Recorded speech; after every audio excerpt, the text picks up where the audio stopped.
Bienvenidos a Curiosidad Relativa. Nos dedicamos a encontrar datos fascinantes. Si te gusta descubrir cosas nuevas, este es tu canal. ¿Sabías que los elefantes pueden escuchar a través de sus patas? Estos majestuosos gigantes no solo dependen de sus enormes orejas para captar sonidos, sino que también utilizan sus patas como verdaderos sensores sísmicos. Imagina que estás en una habitación tranquila y sientes una vibración en el suelo.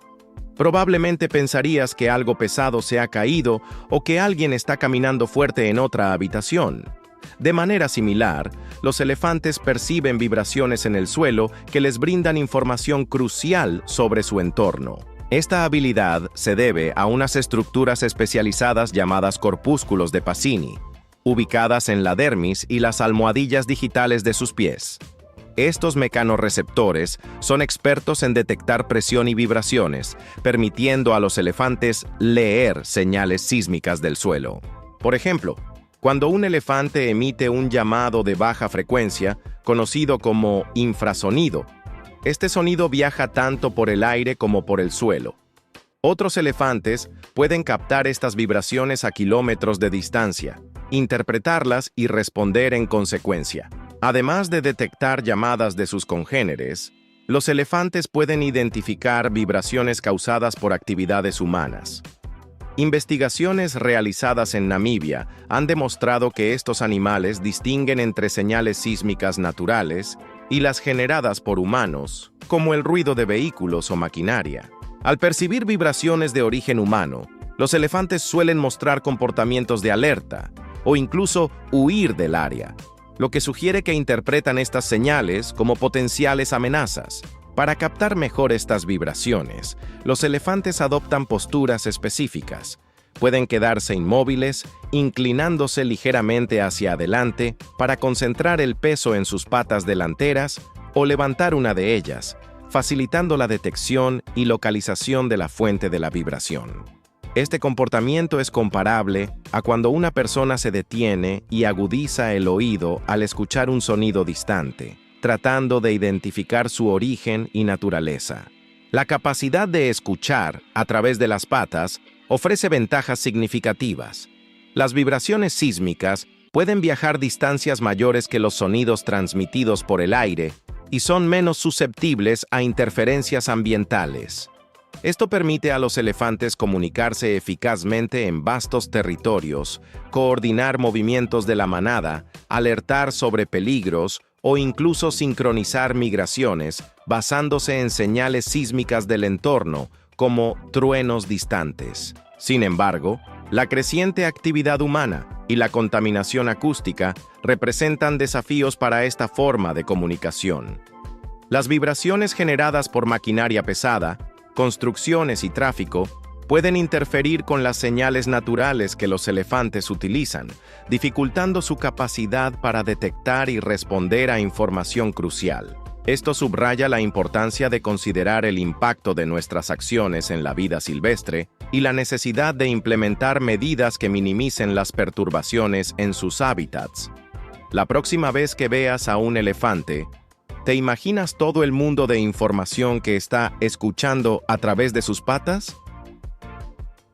¿Sabías que la lengua es uno de los órganos más versátiles y activos de nuestro cuerpo? Este órgano muscular desempeña funciones esenciales como la masticación, la deglución, el habla y el sentido del gusto. Está compuesta por 8 músculos entrelazados, lo que le permite una movilidad y flexibilidad excepcionales. Aunque es común escuchar que la lengua es el músculo más fuerte del cuerpo humano, esta afirmación depende de cómo definamos fuerza. Si consideramos la fuerza como la capacidad de ejercer presión máxima, el músculo macetero, responsable de la masticación, ostenta ese título. Sin embargo, si evaluamos la fuerza en términos de resistencia y actividad constante, la lengua destaca notablemente. La lengua está en constante movimiento durante el día. Nos ayuda a articular palabras, posiciona los alimentos para una masticación eficiente y facilita la deglución. Incluso mientras dormimos, sigue activa, empujando la saliva hacia la garganta para su deglución. Esta actividad ininterrumpida demuestra su increíble resistencia y la convierte en uno de los músculos más trabajados de nuestro organismo. Además de su resistencia, la lengua posee una sensibilidad táctil extraordinaria. Es capaz de detectar partículas diminutas en la boca, como una semilla o un cabello, que podrían pasar desapercibidos para otros sentidos.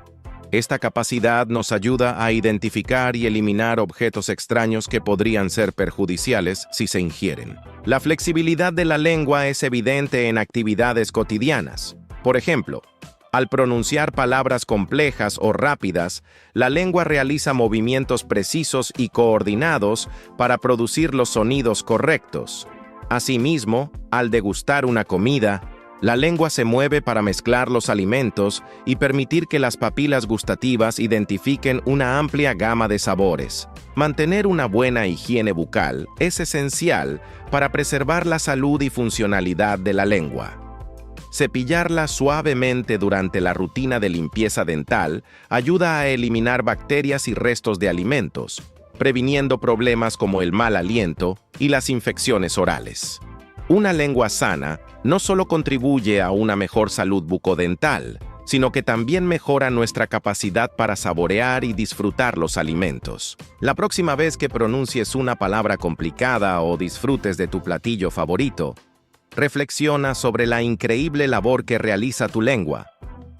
¿No es asombroso cómo un órgano tan pequeño puede tener un impacto tan significativo en nuestra vida diaria? ¿Sabías que el hígado humano posee una capacidad extraordinaria de regeneración? Incluso después de perder hasta el 75% de su masa, este órgano vital puede reconstruirse y recuperar su tamaño y función originales. Esta habilidad única permite que, tras una cirugía en la que se extirpa una parte significativa del hígado, el tejido restante crezca y compense la pérdida. Este proceso, conocido como hiperplasia compensatoria, es fundamental para mantener las funciones esenciales del hígado, como la desintoxicación de la sangre, la síntesis de proteínas y la producción de bilis. El mecanismo de regeneración hepática se activa rápidamente después de una lesión o cirugía. En las primeras horas, cientos de genes se activan para preparar al hígado para la regeneración. Posteriormente, factores de crecimiento como el HGF, factor de crecimiento hepatocitario, y el EGFR, receptor del factor de crecimiento epidérmico, estimulan la proliferación de las células hepáticas. Una vez que el hígado ha recuperado su tamaño original, otros mecanismos detienen la proliferación celular para evitar un crecimiento excesivo. Un avance reciente en la comprensión de este proceso proviene de científicos del Centro Nacional de Investigaciones Oncológicas, CNIO, en España. Han descubierto que la suplementación con glutamato, un aminoácido, puede favorecer la regeneración hepática. Este hallazgo sugiere que una dieta enriquecida con glutamato podría beneficiar a pacientes en recuperación tras una hepatectomía o aquellos que esperan un trasplante de hígado. La capacidad regenerativa del hígado también tiene implicaciones en la mitología. En la leyenda griega, Prometeo fue condenado a que un águila devorara su hígado diariamente, el cual se regeneraba cada noche, reflejando el conocimiento ancestral sobre esta notable característica hepática. Sin embargo, es importante destacar que, aunque el hígado tiene esta capacidad regenerativa, no es indestructible. Enfermedades crónicas como la cirrosis pueden deteriorar su capacidad de regeneración. Mantener un estilo de vida saludable, moderar el consumo de alcohol y llevar una dieta equilibrada son esenciales para preservar la salud hepática. La próxima vez que pienses en la resiliencia del cuerpo humano, ¿no te parece asombroso que tu hígado pueda regenerarse incluso después de perder una parte significativa de su masa? ¿Sabías que las humildes esponjas marinas podrían ser la clave para entender cómo evolucionó nuestro complejo sistema nervioso? Aunque a simple vista parezcan simples organismos sin órganos definidos, Las esponjas esconden secretos que desafían nuestras percepciones sobre la evolución de la vida. Imagina una ciudad sin calles ni semáforos, donde los habitantes se desplazan libremente sin una organización aparente. Así son las esponjas. Carecen de sistema nervioso, digestivo o circulatorio. Sin embargo, dependen del flujo constante de agua a través de sus cuerpos porosos para obtener alimento, oxígeno y eliminar desechos. A pesar de su simplicidad estructural, poseen genes que, en organismos más complejos, están asociados a funciones neuronales y musculares. Es como descubrir que una cabaña rústica contiene los planos para construir un rascacielos. Investigaciones recientes han revelado que las esponjas tienen células especializadas llamadas neuroides.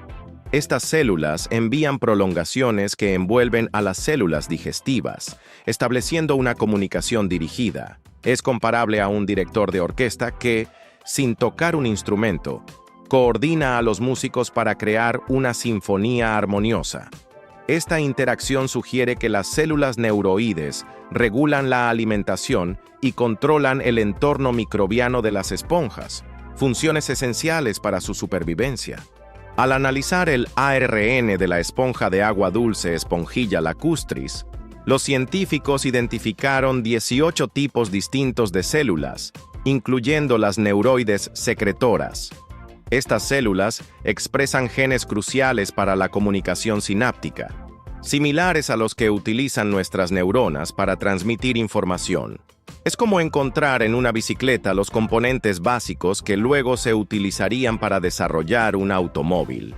La presencia de estos genes en esponjas sugiere que los bloques de construcción del sistema nervioso estaban presentes antes de que surgieran las primeras neuronas. Es decir, las herramientas genéticas para la comunicación celular existían en organismos primitivos y fueron refinándose a lo largo de la evolución, culminando en sistemas nerviosos complejos como el humano. Esta idea es similar a cómo las primeras formas de escritura evolucionaron desde simples pictogramas hasta los alfabetos sofisticados que usamos hoy.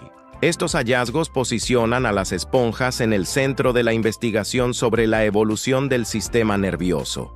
Al estudiar estos organismos primitivos, los científicos esperan desentrañar cómo las células comenzaron a comunicarse de manera más eficiente, sentando las bases para la aparición de neuronas y cerebros complejos. Es fascinante pensar que, al observar a estas criaturas sencillas, podemos obtener pistas sobre los orígenes de nuestras propias capacidades cognitivas. Entonces, la próxima vez que veas una esponja marina, recuerda que, aunque parezca simple, podría contener las respuestas a algunas de las preguntas más profundas sobre nuestra propia existencia. ¿No es sorprendente cómo la naturaleza esconde sus mayores secretos en los lugares más inesperados? ¿Sabías que los tiburones han estado surcando los océanos desde hace más de 400 millones de años, incluso antes de que existieran los árboles? Estos formidables depredadores han evolucionado en más de 375 especies diferentes, cada una con características únicas que los hacen fascinantes. Imagina un depredador que puede detectar el campo eléctrico de su presa, incluso si está oculta bajo la arena. Así es el tiburón martillo, cuya cabeza en forma de T le otorga una visión panorámica y una capacidad sensorial excepcional para cazar con precisión. Por otro lado, el tiburón azul es conocido por su velocidad y resistencia. Este viajero incansable puede recorrer vastas distancias en los océanos, alimentándose principalmente de peces pequeños como caballas y sardinas, aunque también tiene preferencia por calamares y pulpos. A pesar de su reputación en el cine y la literatura, la mayoría de los tiburones son criaturas tímidas y no representan una amenaza para los humanos. De hecho, especies como el tiburón martillo rara vez interactúan con nosotros y prefieren alimentarse de peces pequeños, calamares y cangrejos. Es sorprendente pensar que estos peces han sobrevivido a múltiples eventos de extinción y cambios drásticos en el planeta, adaptándose continuamente.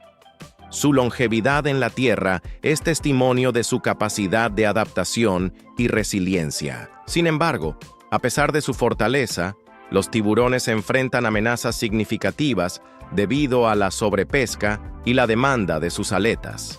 Esta práctica ha llevado a la disminución de muchas poblaciones de tiburones, poniendo en riesgo el equilibrio de los ecosistemas marinos. Proteger a los tiburones es esencial no solo por su valor intrínseco, sino también porque desempeñan un papel crucial en mantener la salud de los océanos.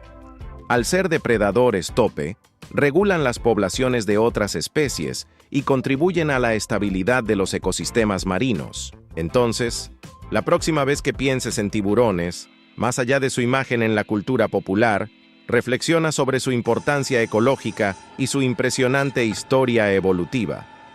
¿No es asombroso cómo estas criaturas han dominado los mares durante cientos de millones de años y aún tienen tanto que enseñarnos sobre la vida en los océanos?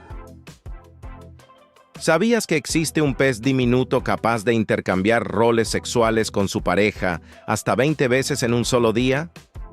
El serrano pálido, Serranus tortugarum, que mide poco más de 7 centímetros, es un ejemplo fascinante de hermafroditismo simultáneo en el reino animal. A diferencia de otras especies que cambian de sexo en diferentes etapas de su vida, el serrano pálido posee órganos reproductivos masculinos y femeninos al mismo tiempo. Imagina un bailarín que puede desempeñar tanto el papel de líder como el de seguidor en una danza, adaptándose constantemente al ritmo de su pareja. Estos peces alternan sus roles sexuales durante el desove, colaborando de manera equitativa para maximizar su éxito reproductivo. La estrategia reproductiva del serrano pálido consiste en dividir sus puestas de huevos diarias en paquetes y alternar los roles sexuales con su pareja en secuencias durante el desove. Es como si dos chefs en una cocina compartieran la preparación de varios platos, intercambiando constantemente quién corta los ingredientes y quién los cocina, asegurando que ambos contribuyan por igual al banquete final. Este comportamiento de alternancia frecuente es poco común en el mundo animal. Mientras que muchas especies hermafroditas cambian de sexo una sola vez en su vida, el serrano pálido lo hace repetidamente en un solo día. Esta cooperación podría deberse a que, al compartir equitativamente los costos y beneficios de la reproducción, ambos individuos aumentan sus posibilidades de transmitir sus genes a la siguiente generación. Además de su notable flexibilidad sexual, estos peces forman vínculos estrechos con sus parejas. Observaciones han demostrado que las parejas de serrano pálido permanecen juntas durante meses, desovando diariamente y enfrentando juntos los desafíos del arrecife. Aunque ocasionalmente otros machos intentan interrumpir su unión, la pareja principal mantiene su colaboración constante, similar a una dupla de socios de negocios que, a pesar de las tentaciones externas, continúan trabajando juntos por el éxito común. El estudio de estos peces ofrece una visión valiosa sobre las diversas estrategias reproductivas en la naturaleza y cómo la cooperación puede evolucionar en contextos inesperados. Al comprender comportamientos como el del serrano pálido, ampliamos nuestro conocimiento sobre la biodiversidad y las complejas dinámicas que permiten a las especies prosperar en sus hábitats. Entonces, la próxima vez que pienses en las complejidades de las relaciones y la cooperación, ¿considerarías que la naturaleza tiene aún más ejemplos sorprendentes que podrían desafiar nuestra comprensión de la convivencia y el trabajo en equipo? ¿Sabías que las vacas pueden pasar casi la mitad del día comiendo y masticando? Estos animales dedican entre 6 y 7 horas diarias a ingerir alimento y alrededor de 8 horas a masticarlo, produciendo hasta 55 litros de saliva al día. Es como si una persona pasara todo su turno laboral comiendo y luego dedicara el resto del día a saborear cada bocado. A pesar de tener 32 dientes, las vacas carecen de incisivos frontales superiores. En su lugar, poseen una almohadilla rígida que les facilita recolectar el forraje. Imagina intentar comer una ensalada sin tus dientes frontales. Ellas han desarrollado una herramienta natural para compensarlo. Su sentido del olfato es extraordinario, permitiéndoles detectar olores a distancias de hasta 10 kilómetros. Además, pueden percibir situaciones estresantes a través de la orina y las heces de sus compañeros. Es como si pudieran oler el miedo en el ambiente, ayudándoles a mantenerse alerta ante posibles peligros. La ubicación lateral de sus ojos les otorga un campo de visión cercano a los 360 grados, con un pequeño punto ciego justo detrás de su cola. Esto les permite vigilar su entorno sin necesidad de mover la cabeza, similar a tener espejos retrovisores panorámicos que abarcan casi todo alrededor. Aunque la creencia popular sugiere que los toros se enfurecen al ver el color rojo, en realidad, las vacas no distinguen este color. Identifican mejor tonalidades como el amarillo, verde, morado y azul. Es decir, la reacción en las corridas de toros se debe más al movimiento del capote que a su color. Sorprendentemente, las vacas duermen profundamente solo entre 3 y 4 horas al día, en periodos cortos distribuidos a lo largo del día. Es como si tomaran múltiples siestas breves en lugar de un sueño prolongado nocturno. Estos animales son increíblemente sociables y forman lazos estrechos con ciertos compañeros, llegando a tener mejores amigos.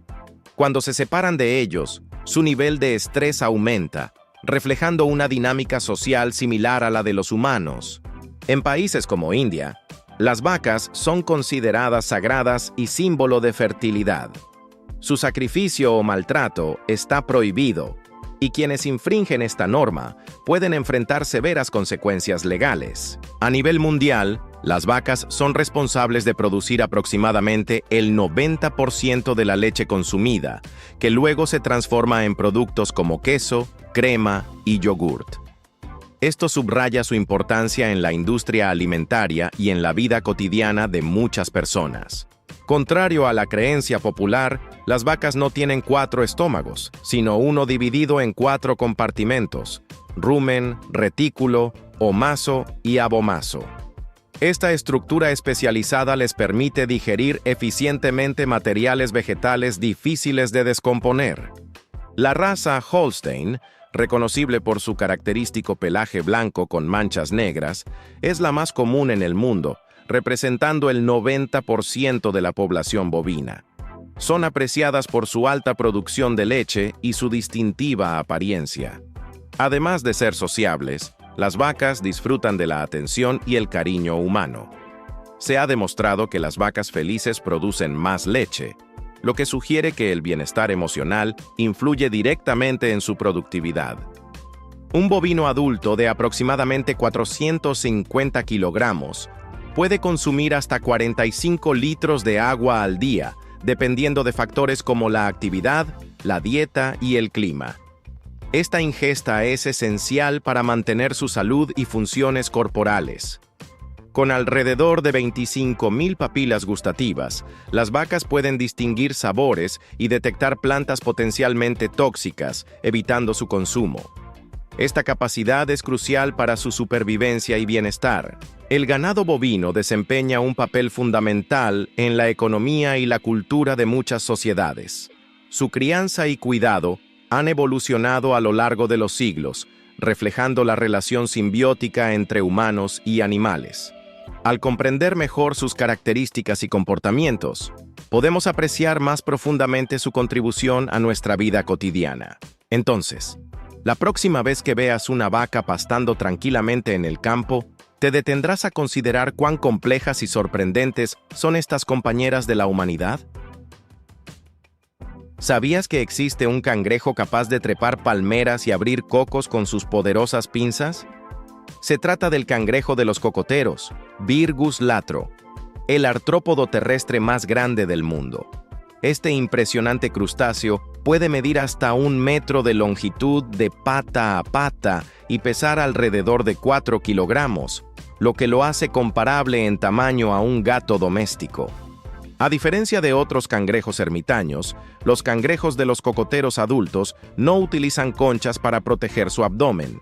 En su lugar, desarrollan un exoesqueleto endurecido que les brinda protección y les permite crecer sin las limitaciones de una concha externa. Su coloración varía entre azul púrpura y rojo naranja, dependiendo de su ubicación geográfica. Además, sus ojos rojos les otorgan una apariencia distintiva. Estos cangrejos son famosos por su habilidad para trepar árboles, especialmente palmeras, en busca de cocos. Utilizan sus fuertes pinzas para cortar el fruto y, si es necesario, lo dejan caer al suelo para romperlo. Una vez en el suelo, pelan la fibra exterior y perforan la cáscara dura para acceder a la pulpa nutritiva.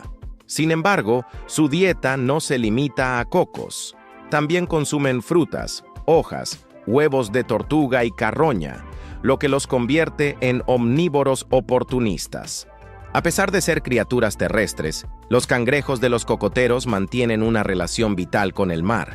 Las hembras liberan sus huevos fertilizados en el agua, donde las larvas flotan durante aproximadamente un mes antes de regresar a tierra firme.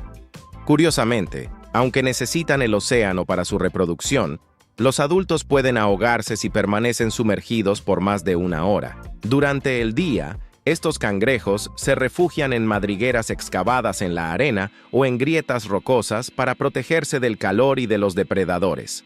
Son principalmente nocturnos, saliendo al anochecer en busca de alimento. A pesar de su apariencia intimidante, son generalmente dóciles y utilizan sus pinzas defensivamente solo cuando se sienten amenazados. El cangrejo de los cocoteros puede vivir entre 40 y 60 años. Un lapso de vida comparable al de algunas especies de tortugas. Sin embargo, su longevidad y supervivencia están en riesgo debido a la caza excesiva y la destrucción de su hábitat. Considerados un manjar en algunas culturas, han sido cazados hasta el punto de la extinción local en varias áreas.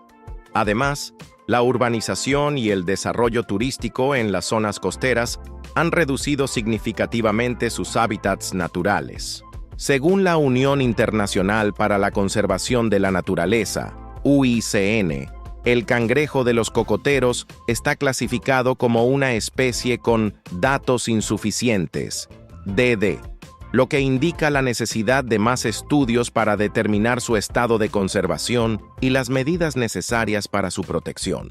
Estos cangrejos también son conocidos por su atracción hacia objetos brillantes, como cubiertos y joyas, lo que les ha valido el apodo de ladrones de palmeras en algunas regiones.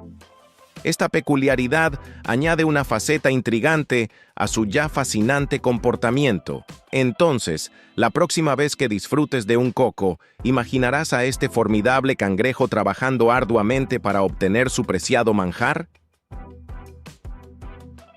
¿Sabías que el megalodón, el tiburón más grande que jamás haya existido, podría no haber sido tan gigantesco como siempre pensamos?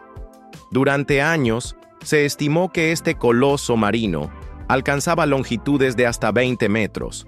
Sin embargo, investigaciones recientes han arrojado nuevas perspectivas que desafían estas cifras. Estudios previos se basaban en la comparación del megalodón con el gran tiburón blanco moderno, debido a las similitudes en la forma de sus dientes.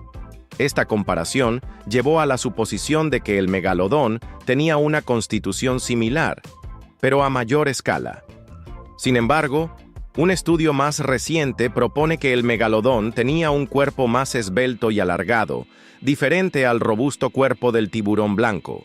Para llegar a esta conclusión, los investigadores analizaron vértebras fósiles de megalodón y aplicaron nuevas metodologías que sugieren que el tiburón extinto podría haber alcanzado longitudes de hasta 24 metros. Este tamaño es comparable al de una ballena azul, el animal más grande del mundo en la actualidad. Sin embargo, es importante destacar que estas estimaciones son objeto de debate y que otros estudios sugieren tamaños menores. La dificultad para determinar con precisión el tamaño del megalodón radica en la escasez de fósiles completos. Solo se han encontrado dientes y algunas vértebras, lo que obliga a los científicos a utilizar métodos indirectos y comparaciones con especies modernas para hacer sus estimaciones. Por ejemplo, Si comparamos el megalodón con el gran tiburón blanco, que puede medir hasta 6 metros, y aplicamos una regla de 3 simple, podríamos estimar que el megalodón era aproximadamente 4 veces más largo. Sin embargo, esta comparación puede no ser del todo precisa debido a las diferencias en la morfología y hábitos de ambas especies.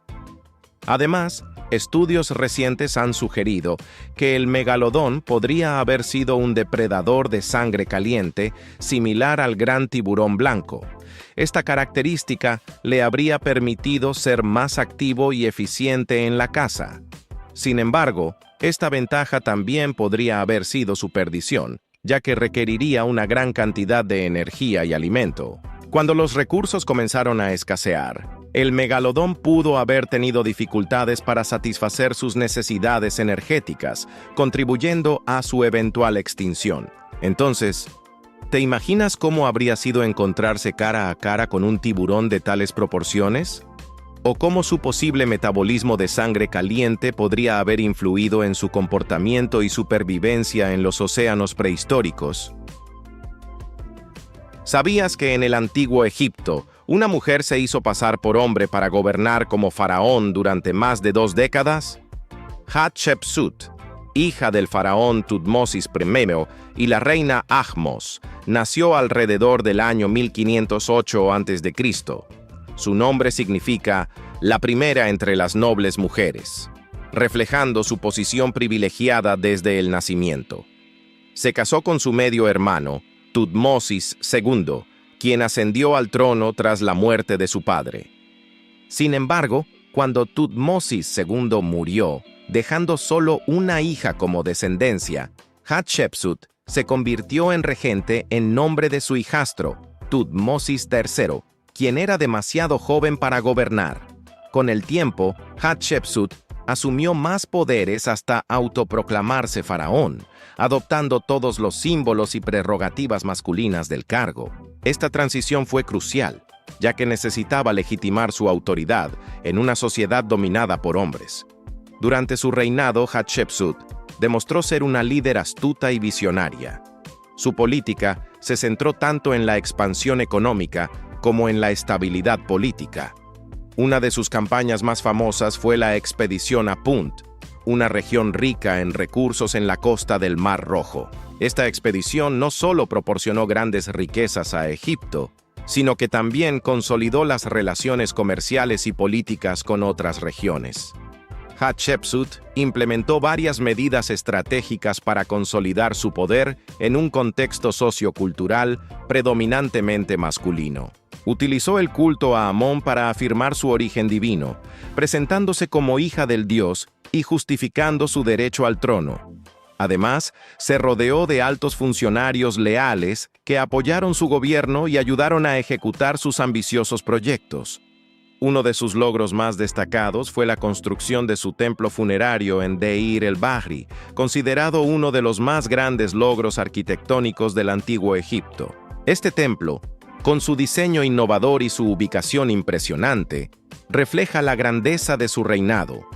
Tras su muerte, Tutmosis III asumió el trono, pero su reinado se caracterizó por intentos de borrar la memoria de Hatshepsut. Muchos de sus monumentos fueron vandalizados y su nombre eliminado de las listas reales.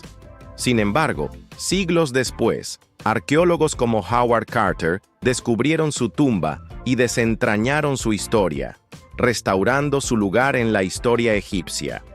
¿Te imaginas cómo una mujer tuvo que ocultar su identidad para gobernar en una sociedad tan estricta? ¿Sabías que en el antiguo Egipto, un faraón revolucionó la religión al imponer el culto a un solo dios? Este faraón fue Akenatón, nacido como Amenhotep IV, quien gobernó durante la 18 dinastía alrededor del año 1350 a.C. Su reinado marcó un antes y un después en la historia egipcia. Akenatón introdujo el monoteísmo al centrar la adoración en Atón, el disco solar, desafiando el tradicional panteón de dioses egipcios. Este cambio fue tan radical que fundó una nueva capital, Aketatón, hoy conocida como Amarna, dedicada exclusivamente al culto de Atón. Para entender la magnitud de su reforma, imagina que hoy, en pleno siglo XXI, de repente se decreta que solo se puede adorar a un único Dios, eliminando todas las demás creencias religiosas. Este cambio habría generado una revolución cultural y social similar a la que Akenatón implementó en su época. Además de su revolución religiosa, Akenatón promovió cambios artísticos significativos.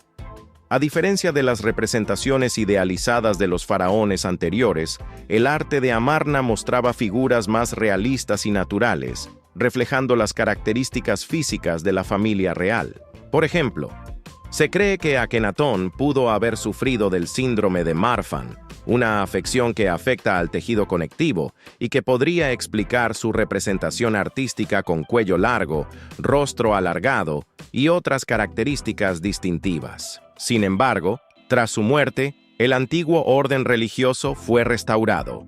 Sus sucesores, incluyendo a Tutankamón, abandonaron el culto a Atón y regresaron al politeísmo tradicional. ¿Qué habría pasado si su reforma religiosa hubiera perdurado? Este periodo de la historia egipcia sigue siendo objeto de estudio y fascinación. La figura de Akenatón y su intento de transformar la religión y la cultura egipcia ofrecen una visión única de cómo una sola persona puede influir profundamente en la sociedad de su tiempo. ¿Qué otras civilizaciones han experimentado cambios tan radicales en su estructura religiosa y social? ¿Sabías que existe un lugar en Nueva York donde descansan más de 70,000 mascotas, incluyendo perros, gatos, monos e incluso un león de circo? Este lugar es el Hartsdale Pet Cemetery, el cementerio de animales más grande y antiguo de Estados Unidos. Fundado en 1896, se ha convertido en un testimonio del profundo vínculo entre los seres humanos y sus compañeros animales. La historia de este cementerio comienza con el Dr. Samuel Johnson, un veterinario de Nueva York, que ofreció su huerto de manzanas en Hartsdale como lugar de descanso para las mascotas de sus clientes. Lo que comenzó como un pequeño acto de compasión, se transformó en un cementerio que alberga a más de 80,000 animales, desde perros y gatos hasta animales exóticos como monos y leones de circo. Este cementerio es reconocido como el primero de su tipo en Estados Unidos y refleja la importancia que las mascotas tienen en nuestras vidas. Una característica notable del Hartsdale Pet Cemetery es su diversidad. No se limita a perros y gatos, también alberga a animales menos comunes. Por ejemplo, se encuentra la tumba de Ming, un tigre que vivió en el zoológico de Central Park y que fue conocido por su carácter dócil. Además, el cementerio cuenta con una estatua conmemorativa dedicada a los perros de guerra, destacando la valentía y lealtad de estos animales durante los conflictos bélicos. El Hartsdale Pet Cemetery no solo es un lugar de descanso para las mascotas, sino también un espacio que refleja la evolución de nuestra relación con los animales. A lo largo de los años, ha sido testigo de cómo las sociedades han cambiado su perspectiva sobre los animales de compañía, reconociéndolos no solo como mascotas, sino como miembros de la familia. Este cementerio ofrece a los dueños la oportunidad de rendir homenaje a sus animales de una manera respetuosa y significativa, proporcionando un lugar donde pueden visitar y recordar a sus queridos compañeros. La existencia de lugares como el Hartsdale Pet Cemetery plantea una reflexión sobre cómo valoramos y recordamos a nuestros animales. Deberíamos considerar la creación de más espacios como este para honrar a nuestras mascotas y reconocer su importancia en nuestras vidas. ¿Sabías que las tumbas antiguas pueden contarnos historias fascinantes sobre las civilizaciones que nos precedieron? Más allá de ser simples lugares de descanso, ofrecen valiosa información sobre las creencias, estructuras sociales y costumbres de épocas pasadas. Imagina que, al abrir una antigua tumba, encontramos objetos preciosos, armas y joyas de oro. Este descubrimiento en Kazajistán reveló detalles sobre una élite nómada de hace 2400 años, mostrando su estatus y rituales funerarios. En el antiguo Egipto, las tumbas eran más que simples enterramientos, eran reflejos de la vida y el estatus social de los difuntos. Los ajuares funerarios, la disposición de los cuerpos y la ubicación de las tumbas proporcionan pistas sobre la identidad y posición social de las personas. Por ejemplo, en la tumba de un médico egipcio descubierta recientemente, se encontraron pinturas vibrantes que ofrecen una visión única sobre la medicina y la espiritualidad de hace más de 4000 años. Además, el estudio de las tumbas permite a los arqueólogos reconstruir la estratificación social y entender las dinámicas de poder de cada sociedad. Las prácticas funerarias, los tipos de sepultura y los ajuares funerarios ofrecen pistas sobre el estatus social y la identidad étnica de los difuntos. En resumen, las tumbas antiguas son ventanas al pasado que nos permiten comprender mejor cómo vivían, creían y se organizaban las sociedades antiguas. Cada descubrimiento arqueológico en estos sitios añade una pieza al rompecabezas de nuestra historia compartida. ¿Qué otros secretos crees que podrían revelar las tumbas que aún esperan ser descubiertas? ¿Sabías que en la antigua China, hace más de 2000 años, una mujer eligió pintar sus dientes con un mineral tóxico de color rojo brillante? Este descubrimiento arqueológico ha desconcertado a los investigadores y ofrece una visión fascinante de las prácticas estéticas de la época. Los arqueólogos han apodado a esta mujer como la princesa roja de la ruta de la seda. Sus restos fueron encontrados en el cementerio de Shengjindian, ubicado en la región de Xinjiang, en el noroeste de China. Este lugar formaba parte de la antigua Ruta de la Seda, la red de caminos comerciales que conectaba China con Europa y facilitaba el intercambio de bienes, ideas y culturas a lo largo de miles de kilómetros. Lo que más llamó la atención de los investigadores fueron los dientes de esta mujer, de entre 20 y 25 años. En sus piezas dentales se detectaron manchas rojizas que no podían atribuirse al entorno ni al paso del tiempo. Tras realizar pruebas, incluyendo espectroscopía Raman y fluorescencia de rayos X, el equipo confirmó que la sustancia era cinabrio, un mineral compuesto por sulfuro de mercurio. Este es el único caso conocido de tinción dental intencionada con cinabrio, una sustancia biotóxica. El cinabrio no es un pigmento cualquiera. A pesar de su uso frecuente en el arte y los rituales de diversas culturas antiguas, su componente principal, el mercurio, lo convierte en un material altamente tóxico. Su empleo se ha documentado en cerámicas, murales, entierros y objetos rituales, pero jamás se había encontrado aplicado en dientes humanos de forma intencionada durante la vida del individuo. Este hallazgo plantea preguntas sobre las razones detrás de esta práctica. ¿Se trataba de una cuestión estética, de estatus social o tenía un significado ritual? Aunque no se puede determinar con certeza la intención detrás de esta costumbre, el uso del cinabrio en los dientes podría haber sido una forma de embellecimiento personal o una señal de alto rango social. También es posible que tuviera connotaciones espirituales o rituales, asociadas con la creencia en la protección contra espíritus malignos o enfermedades. Este descubrimiento es un recordatorio de cómo las prácticas estéticas y culturales pueden variar enormemente a lo largo del tiempo y el espacio. Así como hoy en día utilizamos cosméticos y tratamientos para embellecer nuestra apariencia, en el pasado se empleaban métodos y sustancias muy diferentes, algunas de las cuales hoy consideraríamos peligrosas. ¿Qué otras sorprendentes prácticas de belleza del pasado podrían revelarse con futuros descubrimientos arqueológicos? ¿Sabías que la confianza es un pilar fundamental en nuestra vida cotidiana, influyendo en nuestras relaciones personales, decisiones económicas y bienestar general? Aunque todos creemos entender su significado, este concepto es tan complejo que economistas, psicólogos y filósofos aún no han logrado definirlo de manera universal. En el ámbito económico, la confianza es esencial para el funcionamiento eficiente de los sistemas financieros. Por ejemplo, cuando depositamos dinero en un banco, confiamos en que nuestras finanzas estarán seguras y que podremos acceder a ellas cuando lo necesitemos. Esta confianza impulsa el consumo y la inversión, motores clave de la economía. Sin ella, el sistema colapsaría, ya que las transacciones se basan en la expectativa de que ambas partes cumplirán con sus compromisos. En el terreno personal, la confianza es la base de nuestras relaciones interpersonales. Considera la amistad. Compartimos pensamientos y sentimientos profundos con amigos cercanos porque confiamos en su discreción y apoyo. Esta confianza mutua crea un vínculo sólido que nos ayuda a enfrentar desafíos y celebrar logros. La ausencia de confianza, por otro lado, puede llevar al aislamiento y la soledad, afectando negativamente nuestra salud mental. La psicología destaca la confianza en uno mismo como un factor crucial para el desarrollo personal. Creer en nuestras habilidades y juicios nos permite tomar decisiones informadas y actuar con seguridad.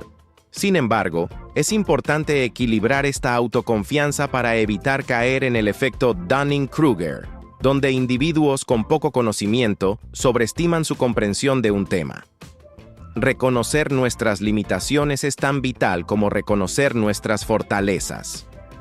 Además, la confianza en las instituciones y sistemas sociales influye en nuestra disposición a seguir normas y participar en actividades cívicas. Por ejemplo, durante la pandemia de COVID-19, la confianza en las autoridades sanitarias fue fundamental para la adopción de medidas preventivas como el distanciamiento social y la vacunación. Las personas que confiaban en la ciencia y en las recomendaciones gubernamentales eran más propensas a seguir estas directrices, contribuyendo al bienestar colectivo.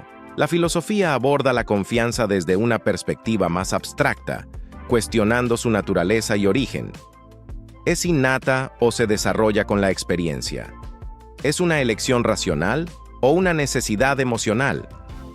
Filósofos como William James han explorado cómo la voluntad y el deseo personal juegan un papel en nuestra disposición a confiar, especialmente en situaciones de incertidumbre. En resumen, la confianza es un elemento multifacético que permea todos los aspectos de nuestra vida. Es el pegamento que mantiene unidas nuestras relaciones, el motor que impulsa nuestras economías y la brújula que guía nuestras decisiones personales. Sin confianza, la cohesión social se desmoronaría y la funcionalidad de nuestras instituciones se vería comprometida. ¿Qué pasaría si, en un mundo sin confianza, tuviéramos que reconstruir desde cero nuestras interacciones y sistemas? ¿Sabías que en la antigua Grecia, el término idiota no tenía la connotación negativa que le damos hoy en día? Originalmente, se refería a aquellos que se centraban exclusivamente en sus asuntos personales y no participaban en la vida pública o política de la polis, la ciudad-estado que era el núcleo de la organización social y política griega. La polis griega era mucho más que una simple ciudad. Era una comunidad autónoma que incluía una ciudad amurallada, sus campos circundantes y, a menudo, un puerto. Cada polis tenía su propio gobierno, leyes y costumbres, y los ciudadanos compartían un fuerte sentido de identidad y responsabilidad cívica. Participar activamente en los asuntos de la polis era considerado esencial para ser un ciudadano completo. Aquellos que se desentendían de estas responsabilidades y se enfocaban únicamente en sus intereses privados eran vistos con desdén.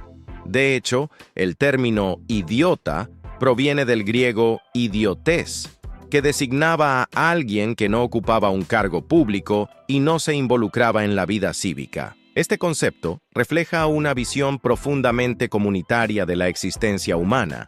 En la antigua Grecia, se creía que el individuo solo alcanzaba su pleno potencial y virtud a través de la participación activa en la vida pública. La idea de que el hombre es un animal político subraya la importancia de la interacción social y la contribución al bien común.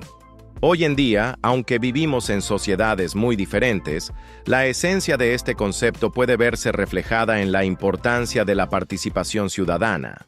Votar, involucrarse en organizaciones comunitarias o simplemente mantenerse informado sobre los asuntos públicos son formas modernas de contribuir al bienestar colectivo. Sin embargo, en un mundo cada vez más globalizado y digital, ¿Cómo podemos equilibrar nuestras responsabilidades individuales con las demandas de una comunidad global? ¿Es posible ser un ciudadano del mundo y al mismo tiempo participar activamente en nuestra comunidad local? ¿Sabías que en muchas culturas y religiones el consumo de carne de cerdo está estrictamente prohibido? Este tabú, especialmente prominente en el judaísmo y el islam, tiene raíces profundas que se entrelazan con aspectos económicos, ambientales y religiosos. En el judaísmo, la prohibición de comer cerdo se basa en las leyes dietéticas detalladas en la Torá. Según el Levítico, los animales permitidos son aquellos que rumian y tienen pezuñas hendidas. Aunque el cerdo posee pezuñas hendidas, no rumia, por lo que es considerado impuro y su consumo está vedado. Esta distinción no solo tiene implicaciones religiosas, sino que también refleja prácticas económicas y ambientales de la época. En regiones áridas y semiáridas del Medio Oriente, criar cerdos es menos eficiente debido a su necesidad de agua y sombra, lo que los hace menos rentables en comparación con otros animales como ovejas o cabras. El Islam, por su parte, también prohíbe el consumo de cerdo, considerándolo impuro. El Corán establece claramente que la carne de cerdo es haram, es decir, prohibida para los musulmanes. Esta prohibición refuerza la identidad y cohesión de la comunidad islámica, diferenciándola de otras culturas y religiones. Históricamente, el consumo de cerdo era común en el Levante antes de que surgieran estos tabúes. Evidencias arqueológicas indican que, durante el Neolítico, los cerdos ya formaban parte de las prácticas agropecuarias en regiones como Israel, Líbano y el Valle del Jordán. Sin embargo, con el tiempo, factores económicos y ambientales llevaron a que su crianza fuera menos práctica en ciertas áreas, contribuyendo al establecimiento de restricciones dietéticas. En contraste, el cristianismo presenta una diversidad de enfoques respecto al consumo de cerdo. Mientras que algunas denominaciones mantienen restricciones, muchas otras no consideran impuro su consumo. Esta variabilidad refleja la evolución de las interpretaciones religiosas y culturales a lo largo del tiempo. Este complejo entramado de razones religiosas, económicas y ambientales plantea una reflexión interesante. ¿Cómo influyen las condiciones geográficas y económicas en la formación de tabúes alimentarios que, con el tiempo, se integran profundamente en las identidades culturales y religiosas? ¿Sabías que cuando disfrutas de una deliciosa comida tu cerebro libera dopamina, el neurotransmisor asociado al placer? Este proceso refuerza el deseo de seguir comiendo, incluso si ya estás satisfecho. Este fenómeno, conocido como alimentación hedónica, ocurre cuando comemos por el simple placer del sabor, sin necesidad fisiológica. Es similar a cómo las redes sociales nos mantienen enganchados. Los me gusta y las notificaciones liberan dopamina, incentivando que sigamos interactuando. Investigaciones recientes han identificado neuronas dopaminérgicas en el área tegmental ventral, VTA, que modulan la fase de consumo durante la ingesta de alimentos placenteros. Estas neuronas, llamadas vetada, refuerzan el deseo de seguir comiendo. En estudios con ratones, se observó que al estimular estas neuronas durante el consumo, los animales comían durante más tiempo. Al inhibirlas, la ingesta disminuía. Es como si tu cerebro tuviera un interruptor que controla cuánto disfrutas y cuánto deseas seguir disfrutando de la comida. Este circuito de recompensa no solo se activa con la comida. Actividades como ir de compras, tener orgasmos o jugar juegos de azar también liberan dopamina, generando sensaciones placenteras. Es como si nuestro cerebro estuviera programado para buscar constantemente fuentes de gratificación. Sin embargo, este sistema puede ser un arma de doble filo. La liberación excesiva de dopamina puede llevar a comportamientos adictivos, ya sea con la comida, las redes sociales o incluso el juego. Es como una rueda de hámster. Cuanto más buscamos placer inmediato, más difícil es detenernos, incluso si sabemos que no es lo mejor para nosotros. Entonces, la próxima vez que disfrutes de tu platillo favorito, Recuerda que tu cerebro está celebrando el momento, reforzando el deseo de repetir la experiencia. Pero también es importante ser consciente de cómo este sistema de recompensa influye en nuestras decisiones diarias. ¿Te has preguntado alguna vez cómo equilibras las recompensas inmediatas con los beneficios a largo plazo en tu vida?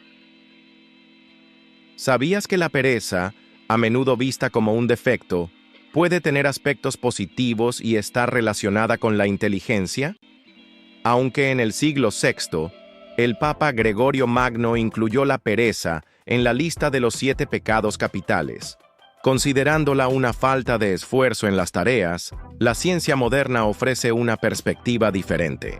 Cuando permitimos que nuestra mente divague y no hacemos nada, se activa una extensa red de neuronas en el cerebro conocida como la red por defecto. Esta red es más activa que la que utilizamos al concentrarnos en tareas específicas y está asociada con aumentos en la creatividad, la imaginación y la capacidad cognitiva. De hecho, estudios han demostrado que este estado de no hacer nada puede potenciar estas habilidades. Además, investigaciones realizadas en 2017 sugieren que las personas con cocientes intelectuales altos tienden a aburrirse menos y pasan más tiempo inmersas en sus pensamientos. Este ensimismamiento puede llevar a períodos de inactividad física, lo que algunos interpretan como pereza. El escritor Oscar Wilde ya insinuaba esta conexión al afirmar que no hacer nada es lo más difícil en el mundo, lo más difícil y lo más intelectual. Es importante destacar que la pereza no debe confundirse con la falta de motivación o la procrastinación crónica, que pueden tener efectos negativos en la vida diaria.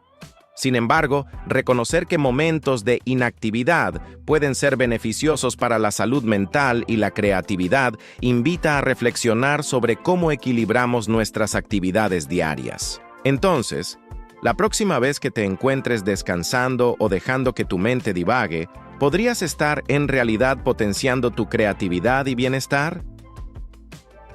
¿Sabías que algunas plantas, lejos de ser simples organismos que absorben agua y nutrientes del suelo, han desarrollado la asombrosa habilidad de atrapar y digerir animales? Estas plantas carnívoras, como la Venus atrapamoscas, las plantas de jarra y la drosera, han evolucionado mecanismos únicos para obtener nutrientes adicionales, especialmente en suelos pobres en nitrógeno, que se cierran rápidamente cuando un insecto toca sus pelos sensoriales, atrapándolo en su interior. Las plantas de jarra, por su parte, utilizan estructuras en forma de jarra llenas de líquido que atraen y ahogan a los insectos, facilitando su digestión. La drosera, conocida como rocío del sol, tiene hojas cubiertas de tentáculos glandulares que secretan una sustancia pegajosa.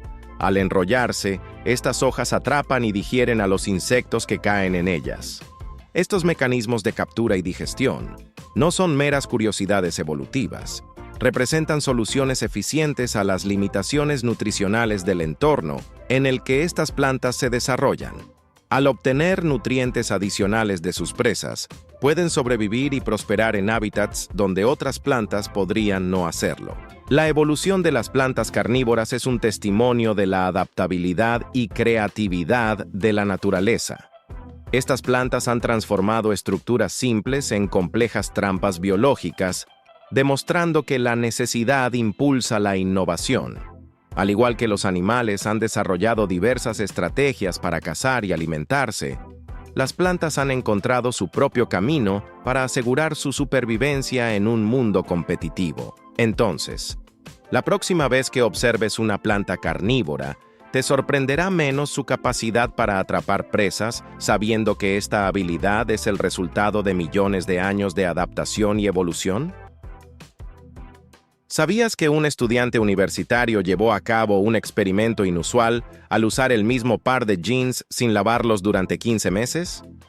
Josh Lee, estudiante de la Universidad de Alberta en Canadá, decidió en 2009 probar la resistencia y adaptabilidad de unos jeans de mezclilla cruda, una prenda que no ha sido prelavada ni tratada químicamente. Su objetivo era que los jeans se ajustaran perfectamente a su cuerpo y desarrollaran un desgaste único. Durante este periodo, Josh usó sus jeans casi a diario, incluso durmiendo con ellos en ocasiones. Para mantenerlos frescos y minimizar olores, los aireaba varias veces a la semana, y cuando era necesario, los colocaba en el congelador. A pesar de pequeños accidentes, como derramar jugo de toronja, lograba limpiar las manchas con servilletas y evitar que se impregnaran olores desagradables. Al finalizar los 15 meses, Josh colaboró con la profesora Rachel McQueen, especialista en ecología humana, para analizar la cantidad de bacterias en los jeans. Sorprendentemente, encontraron que la mayor concentración estaba en la zona de la entrepierna, con entre 8.500 y 10.000 unidades formadoras de colonias por centímetro cuadrado, similares a las que se encuentran en prendas usadas por solo 2 semanas. Además, la mayoría de estas bacterias eran comunes en la piel y no representaban un riesgo para la salud. Este experimento sugiere que lavar los jeans con menos frecuencia podría no ser perjudicial para la salud, y de hecho, podría tener beneficios ambientales al reducir el consumo de agua y energía. Sin embargo, la profesora McQueen recomienda lavar la ropa regularmente para controlar olores y mantener una buena higiene. Entonces, la próxima vez que dudes en lavar tus jeans después de cada uso, podrías considerar este experimento. ¿Cuánto tiempo crees que podrías usar tus jeans favoritos sin lavarlos? ¿Sabías que la miel, ese dulce néctar que ha deleitado a la humanidad desde tiempos inmemoriales, esconde en su dulzura una serie de polémicas y desafíos contemporáneos? Aunque tradicionalmente se le han atribuido propiedades beneficiosas como ser antioxidante, calmante y antimicrobiana, es esencial recordar que la miel está compuesta principalmente por azúcares. Este alto contenido en azúcares ha llevado a algunos expertos a cuestionar su consumo excesivo, especialmente en un mundo donde las enfermedades relacionadas con el azúcar están en aumento. Además, el mercado de la miel enfrenta un problema creciente: la adulteración. Estudios han revelado que una proporción significativa de la miel comercializada está mezclada con jarabes de glucosa o fructosa, lo que no solo disminuye su calidad, sino que también puede afectar negativamente la salud de los consumidores. Para ponerlo en perspectiva, es como si compraras un jugo de naranja esperando obtener todas sus vitaminas y, en cambio, recibieras una bebida diluida con agua y azúcar. Esta práctica desleal perjudica tanto a los consumidores como a los apicultores que producen miel auténtica. La situación se complica aún más con la aparición de productos como la llamada miel de la erección o miel del amor. Este producto, promocionado como un estimulante sexual natural, ha sido objeto de alertas sanitarias debido a la presencia no declarada de sustancias como el sildenafilo y el tadalafilo, utilizados en tratamientos para la disfunción eréctil. El consumo de estos productos sin supervisión médica puede acarrear graves riesgos para la salud, incluyendo problemas cardiovasculares.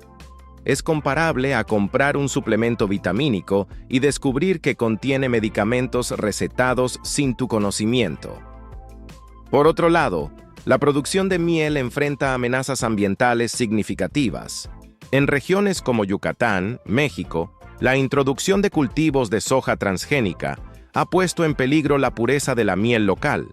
Las abejas, al recolectar néctar de estas plantas modificadas genéticamente, pueden contaminar la miel, afectando su calidad y dificultando su exportación a mercados que exigen productos orgánicos. Es similar a intentar producir vino orgánico en viñedos rodeados de cultivos tratados con pesticidas. La contaminación cruzada es casi inevitable. A nivel global, las poblaciones de abejas están disminuyendo debido a factores como el cambio climático, el uso de pesticidas y la pérdida de hábitat. Esta disminución no solo afecta la producción de miel, sino también la polinización de numerosos cultivos esenciales para la alimentación humana. Imagina un mundo donde la variedad de frutas y verduras se reduce drásticamente debido a la falta de polinizadores. Ese es el riesgo que enfrentamos. En resumen, aunque la miel sigue siendo un alimento apreciado por sus cualidades y sabor, es fundamental estar informados sobre los desafíos que enfrenta su producción y comercialización en la actualidad. Al elegir miel, es recomendable optar por productos locales y de fuentes confiables, prestando atención a las etiquetas y evitando aquellos que puedan estar adulterados o contener ingredientes no declarados. Así, no solo protegemos nuestra salud, sino que también apoyamos prácticas apícolas sostenibles y éticas. Después de todo, si las abejas desaparecieran, ¿qué sería de la diversidad y abundancia de nuestros alimentos? ¿Sabías que en el Imperio Romano, la iluminación de casas y calles era una mezcla de ingenio y recursos naturales? Durante el día, el sol iluminaba generosamente el Mediterráneo, pero al caer la noche, los romanos dependían de diversas fuentes de luz para continuar con sus actividades. En los hogares, las lucernas eran esenciales. Estos pequeños dispositivos consistían en un recipiente de terracota o metal con un depósito para aceite y una mecha. Aunque el aceite de oliva era el más común, también se utilizaban otros como el de ricino o colza. La calidad del aceite influía en la luminosidad. Por ejemplo, el aceite de oliva virgen producía una llama más brillante y menos humeante que el de menor calidad. Para espacios más amplios, como pasillos o atrios, se empleaban candelabros. Estos soportes, a menudo de bronce, podían alcanzar alturas de hasta 1,5 metros y estaban adornados con patas de león o trompas de elefante. Su función era sostener múltiples lucernas, garantizando una iluminación más extensa y uniforme. En las salidas nocturnas, especialmente de los señores, se utilizaban candelas. Estas consistían en una capa de cera o sebo, envuelta en materiales como papiro o esparto, formando hachas gruesas y resistentes. Eran portátiles y proporcionaban una fuente de luz práctica durante los desplazamientos nocturnos. Las antorchas eran comunes en eventos especiales, bodas o funerales. Estaban hechas de madera resinosa y aunque producían una llama intensa, también generaban humo y requerían un manejo cuidadoso. En las calles, la iluminación era más rudimentaria. No existían sistemas de alumbrado público como los conocemos hoy. Sin embargo, en algunas ciudades, se usaban faroles colgados en postes o en las fachadas de las casas. Estos consistían en una estructura que protegía la llama del viento, permitiendo que la luz iluminara el camino durante la noche. La iluminación en el Imperio Romano no solo facilitaba las actividades nocturnas, sino que también reflejaba el estatus social. Por ejemplo, las casas de los patricios contaban con elaborados candelabros de bronce, mientras que las viviendas de clases bajas se conformaban con lucernas de terracota. Además, la luz artificial tenía un papel simbólico en rituales religiosos y festividades, donde se utilizaban lámparas y candelabros ornamentales para crear ambientes solemnes y festivos. Hoy en día, nuestra dependencia de la luz eléctrica nos permite iluminar espacios con facilidad y eficiencia. Sin embargo, al reflexionar sobre cómo los romanos se adaptaron a las limitaciones de su tiempo, ¿no es fascinante cómo la necesidad llevó a soluciones tan ingeniosas y diversas? ¿Sabías que la famosa Armada Invencible española no era una flota de guerra convencional, sino un convoy de transporte de tropas escoltado por apenas 20 galeones de combate? En 1588, el rey Felipe II de España ideó un ambicioso plan para destronar a Isabel I de Inglaterra y restaurar el catolicismo en ese reino. La estrategia consistía en que esta gran armada navegara hasta Flandes para recoger a los experimentados tercios de Alejandro Farnesio y juntos invadir Inglaterra.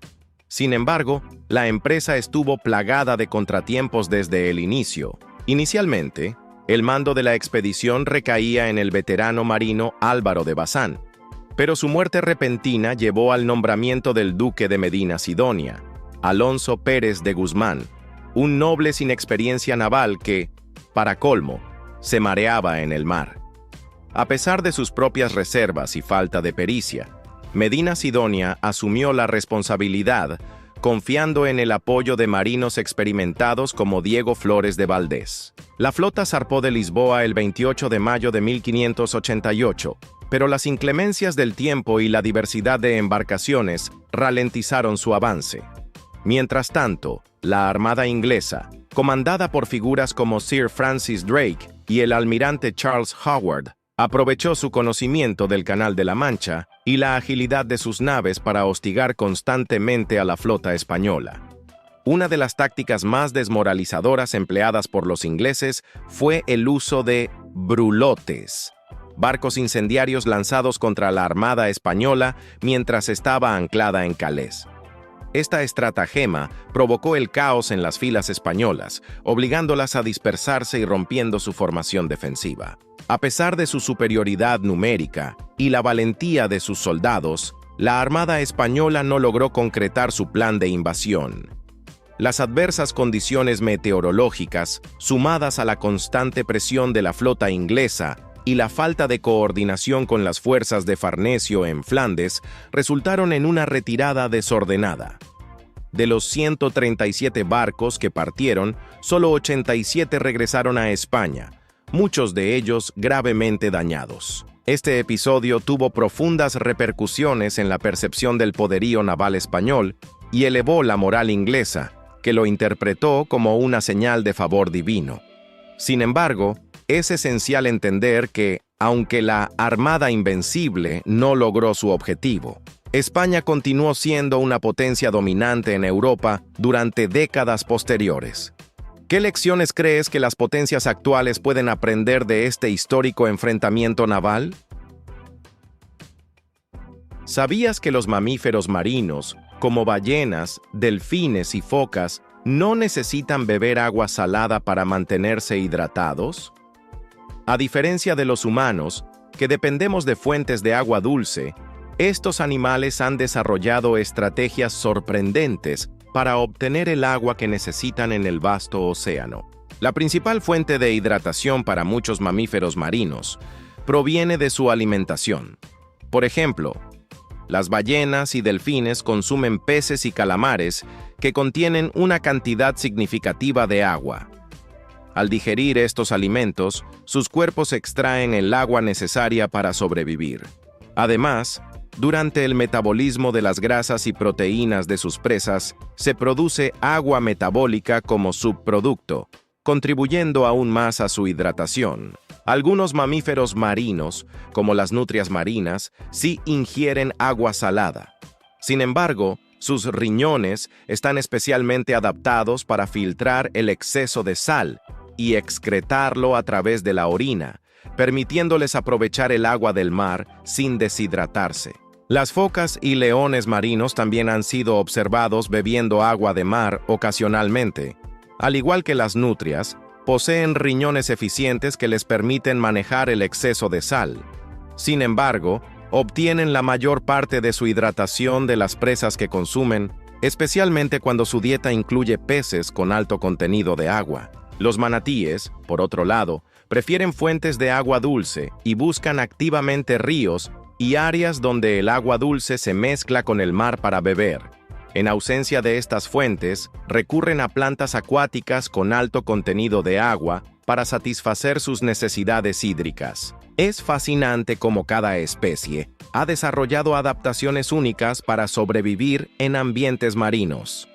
Mientras que algunos dependen de la composición de su dieta para obtener agua, otros han evolucionado órganos especializados para manejar la salinidad del agua de mar. Estas estrategias aseguran que puedan mantenerse hidratados sin acceso directo a fuentes de agua dulce. Además, a diferencia de los humanos, los mamíferos marinos no sudan, lo que reduce la pérdida de agua. También tienen una piel gruesa y capas de grasa que minimizan la pérdida de agua por evaporación, ayudándolos a conservar la hidratación en su entorno acuático. En resumen, aunque el océano es un entorno salino, los mamíferos marinos han desarrollado diversas estrategias para obtener y conservar el agua necesaria para su supervivencia, ya sea a través de su dieta, la producción de agua metabólica o la adaptación de sus órganos. Estos animales demuestran una asombrosa capacidad para prosperar en condiciones que serían desafiantes para otros. Entonces, la próxima vez que veas a un delfín saltando o a una ballena emergiendo del agua, piensa en las increíbles adaptaciones que les permiten vivir en el mar sin necesidad de beber agua dulce. ¿No es asombroso cómo la naturaleza encuentra soluciones tan ingeniosas para la supervivencia? ¿Sabías que los desiertos, esas vastas extensiones áridas que cubren aproximadamente una quinta parte de la superficie terrestre, no son simplemente áreas vacías de arena, sino el resultado de complejas interacciones climáticas y geográficas? Acompáñame en este viaje para descubrir cómo se forman estos fascinantes paisajes y qué factores contribuyen a su existencia. Imagina que estás en el ecuador terrestre, una zona conocida por su clima cálido y húmedo. Aquí, el aire caliente y cargado de humedad asciende hacia la atmósfera, donde se enfría y condensa, formando nubes y precipitaciones abundantes. Este proceso es fundamental para mantener las selvas tropicales exuberantes que conocemos. Sin embargo, una vez que el aire ha liberado su humedad en forma de lluvia, comienza a desplazarse hacia latitudes más altas, tanto al norte como al sur. A medida que avanza, este aire seco desciende nuevamente alrededor de los 30 grados de latitud, tanto en el hemisferio norte como en el sur. Al descender, el aire se calienta y su capacidad para retener humedad aumenta, lo que inhibe la formación de nubes y, por ende, de lluvias. Este fenómeno da lugar a zonas áridas conocidas como desiertos subtropicales. Un ejemplo emblemático es el desierto del Sahara en África, que se extiende a lo largo de esta franja latitudinal. Pero la latitud no es el único factor que determina la formación de un desierto. Las barreras geográficas, como las cadenas montañosas, juegan un papel crucial en la distribución de las precipitaciones. Cuando las masas de aire húmedo, provenientes de los océanos, encuentran una cordillera en su camino, se ven obligadas a ascender. Al elevarse, el aire se enfría y libera su humedad en forma de lluvia en las laderas orientadas hacia el viento, un proceso conocido como efecto orográfico.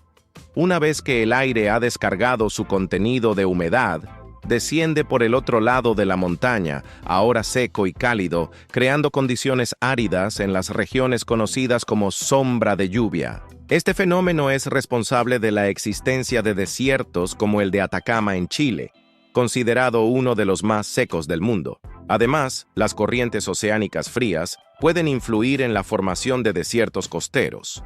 Por ejemplo, la corriente de Humboldt, una corriente fría que recorre la costa occidental de América del Sur, enfría el aire sobre el océano. Este aire frío, al moverse hacia el continente, se calienta rápidamente, reduciendo su humedad relativa y limitando la formación de nubes y precipitaciones. Este mecanismo contribuye a la aridez de regiones como el desierto de Atacama. La acción del viento también es fundamental en la formación y modelado de los desiertos. En áreas donde la vegetación es escasa, el viento puede erosionar y transportar partículas de suelo, creando paisajes característicos como dunas y llanuras arenosas. Este proceso, conocido como erosión eólica, da lugar a formaciones impresionantes que cambian constantemente con el tiempo. Es importante destacar que no todos los desiertos son cálidos.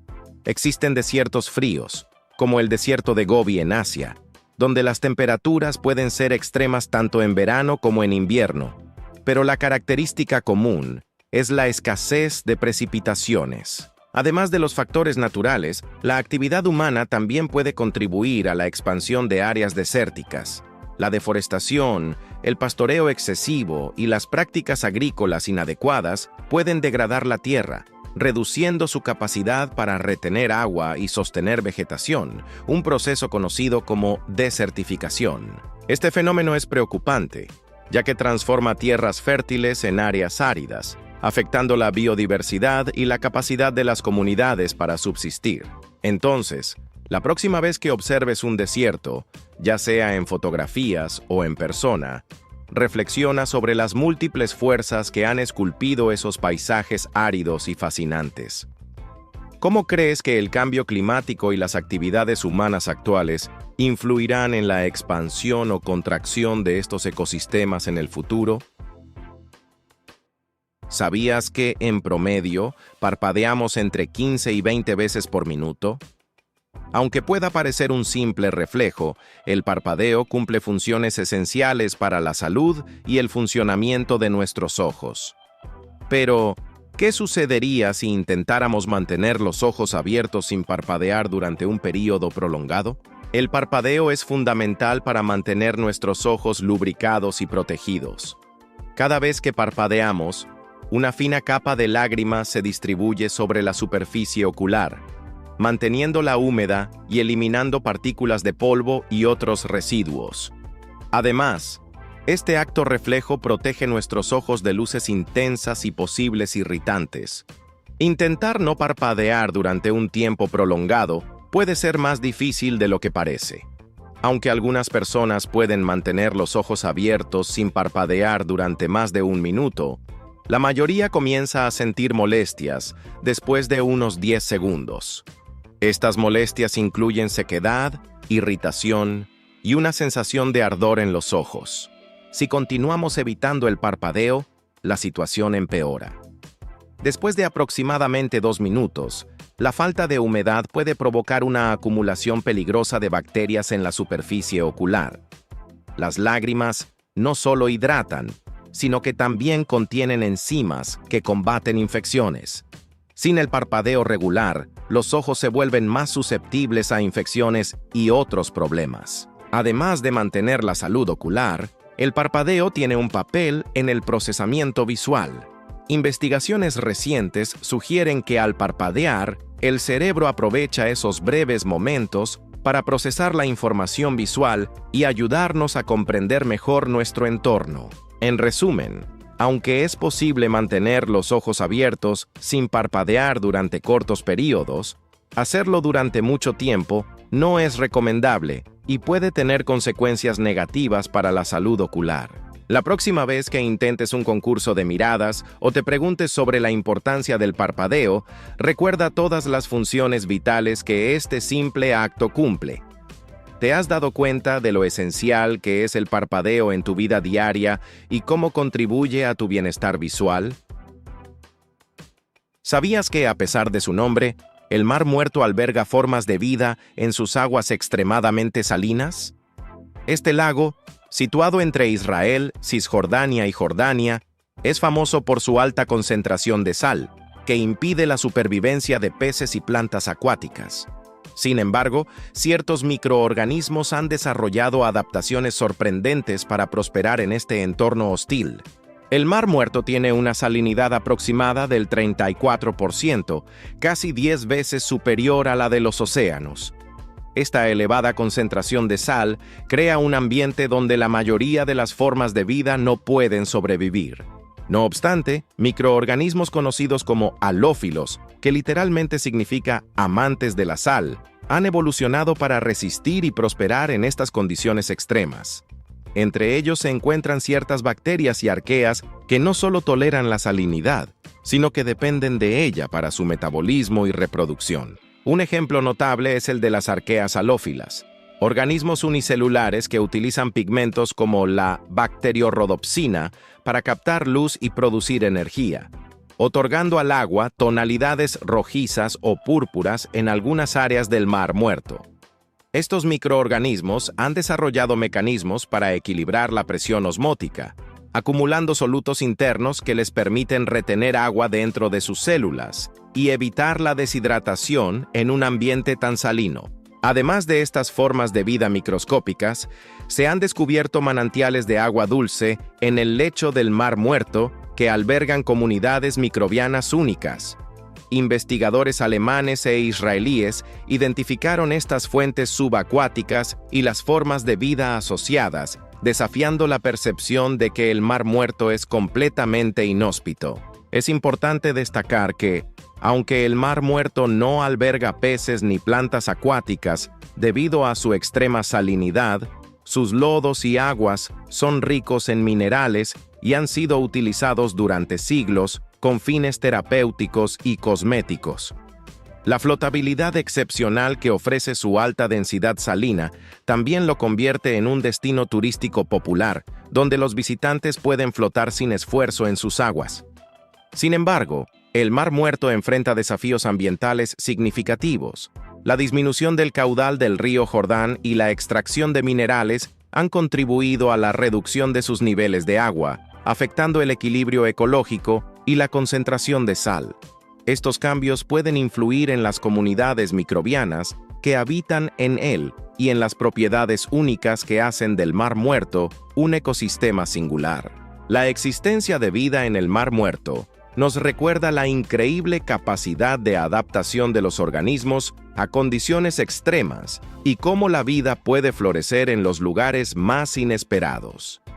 A medida que exploramos otros ambientes extremos en la Tierra y más allá, como los océanos subterráneos de lunas en el sistema solar, nos preguntamos, ¿podrían existir formas de vida adaptadas a condiciones aún más extremas en otros rincones del universo? ¿Sabías que el dodo, esa emblemática ave que se extinguió en el siglo XVII, ha dejado una huella imborrable en nuestra cultura como símbolo de especies desaparecidas debido a la actividad humana? Originario de la isla Mauricio en el Océano Índico, el dodo era un ave no voladora que alcanzaba aproximadamente 1 metro de altura.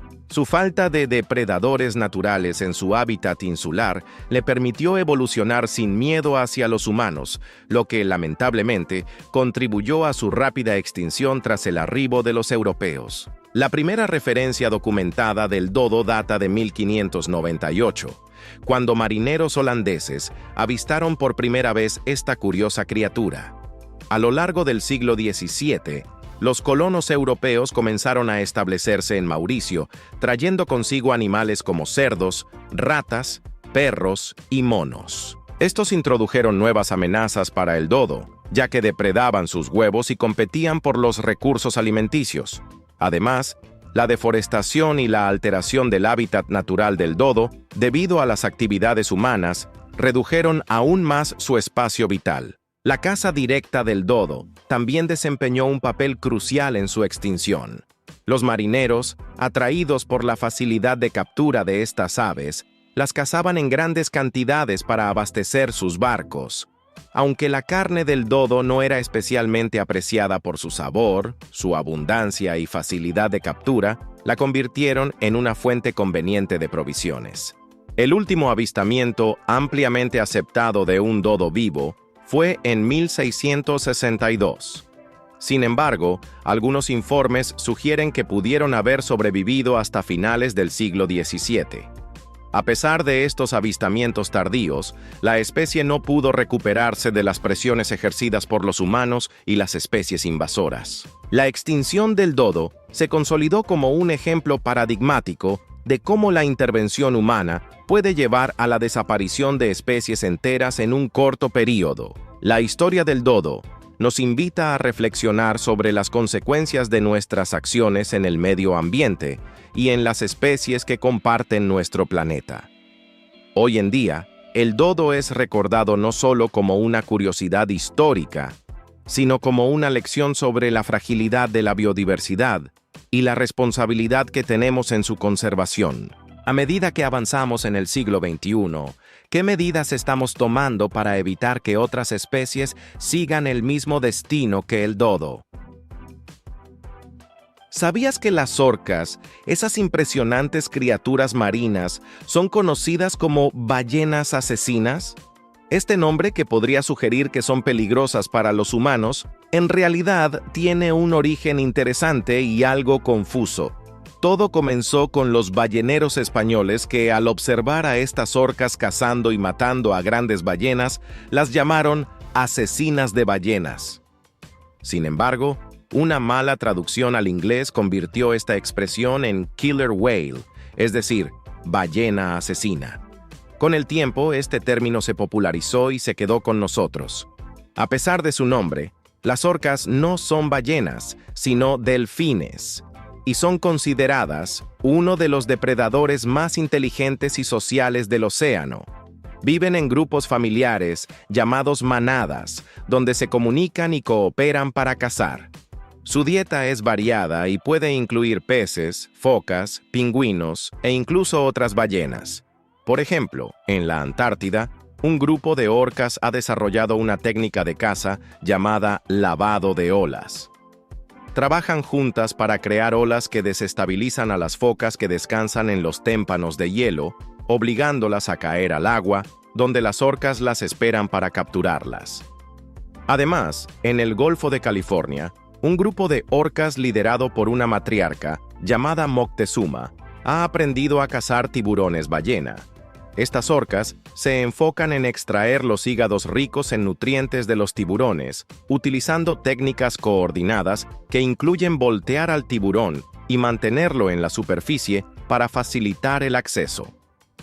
Este comportamiento demuestra la adaptabilidad y sofisticación de las orcas como depredadores. Otro ejemplo fascinante se encuentra en la península Valdés, en Argentina, donde las orcas han desarrollado la técnica del varamiento intencional. En esta práctica, las orcas se deslizan deliberadamente sobre las playas para atrapar crías de lobos marinos que descansan en la arena. Este método requiere una coordinación precisa y una comprensión del riesgo, ya que las orcas deben regresar al agua antes de que la marea las deje varadas. Estas estrategias de caza, transmitidas de generación en generación, reflejan la rica cultura y el conocimiento acumulado de las orcas.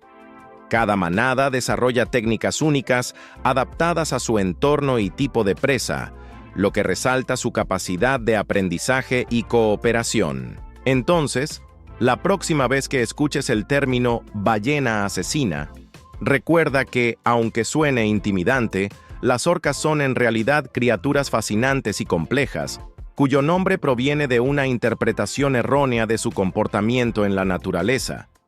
¿Qué otras especies crees que han sido malinterpretadas o mal nombradas debido a traducciones o percepciones erróneas? ¿Sabías que, a pesar de la abundancia de estrellas en el universo, el espacio exterior es increíblemente frío? La temperatura promedio del espacio intergaláctico se estima en aproximadamente 2.7 Kelvin, es decir, menos 270.45 grados Celsius.